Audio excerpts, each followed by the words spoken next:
Welcome to the Ferrari stand at Geneva 2019. Behind me, Ferrari have just taken the silks off the new F8 Tributo. Let's take a look around and see what this car really is all about.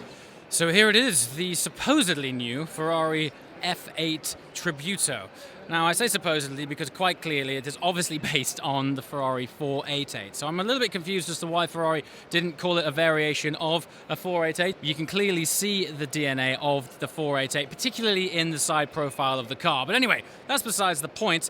This is now the most powerful version of Ferrari's current twin-turbocharged V8. It's pushing out 710 horsepower, and that makes it the most powerful V8 to ever be fitted to a non-special series Ferrari. That gives it 48 brake horsepower more than the 488. So this is quite a lot closer, really, to the 488 Pista than the 488 Coupe. So the new car is 40 kilograms lighter than its predecessor, which has shaved 18 kilograms from the fat of the 488 and has a claimed 10% improvement in aerodynamic efficiency.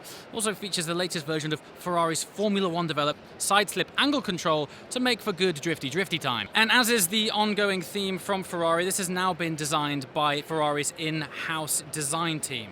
The Tributo is described as a bridge to a new design language that will continue to emphasize Ferrari's key characteristics of high performance and extreme aerodynamic efficiency. I'm sure you can tell that that's an official line from Ferrari, but it is interesting to acknowledge that they are classing this as a bridge car, because that's exactly what I think it is. With it quite clearly being based on a 488, I was hoping that they might have redesigned the interior a little bit more, but we'll get onto that shortly. Same V8 engine from the 488, only evolved further to represent something closer to the 488 Pista engine. It now develops 710 brake horsepower at 7,000 RPM and develops a maximum torque of 568 pounds-feet at 3,250 RPM. Now, having experienced the standard road-going 488, these things do not hang around. The performance of them is incredible. And I guess you can approach this with the mindset of a more road-biased Pista, in a way.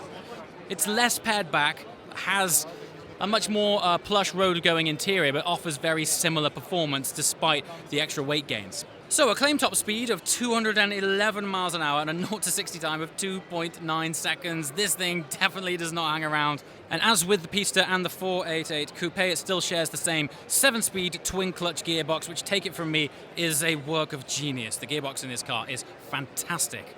As always with Ferrari, the electronic wizardry has also been improved to help you keep the machinery between the greenery. So Ferrari have introduced Ferrari Dynamic Enhancer, which is designed to make the car's performance on the limit easier to reach and control, which means that the likes of you and I are able to slide about without, meeting the undergrowth. This tech is applied by supposedly imperceptibly applying brake pressure to individual wheels to enhance the cornering performance. Furthermore, a revised exhaust system is claimed to contribute to the engine's performance increase, as well as produce a supposedly augmented soundtrack as well. So, Ferrari are effectively telling us that this car sounds even better as well.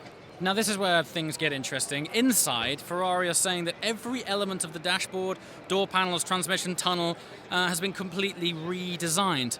I'm sure it has, but it's a very light redesign. Ultimately, it still very much shares a very similar layout and feel to, dare I say it, the 458, which is where this particular design language originated from. Don't forget, that is a 10-year-old platform now. I was really hoping for a dramatic revamp of the interior. Nevertheless, Ferrari are acknowledging that this is their bridge car, so perhaps we'll see the addition of an entirely new design language for the interior on future iterations of their cars. All right, let's head inside and see what is what. So here we are, behind the wheel of the F8 Tributo. Now, I can see that it has had a mild facelift. And it is mild. There are some sculptural differences from the 488, but really that's what it is. It has had a mild facelift. We have the familiar wheel from the 812 Superfast, no bad thing, ergonomically sound. Manatino carried over as well. But there are still the familiar hints of 488 from the control bridge here. No bad thing, it is ultimately still a beautiful interior, but it is just starting to feel like it needs a revamp now. Seat design, still exactly the same, still look beautiful. I don't know, I just think this is the show that myself and the rest of the world was hoping to see the next generation of mid-engine Ferrari V8. This is still acknowledged by Ferrari to be on the 488 platform, but for me, this is where it went wrong.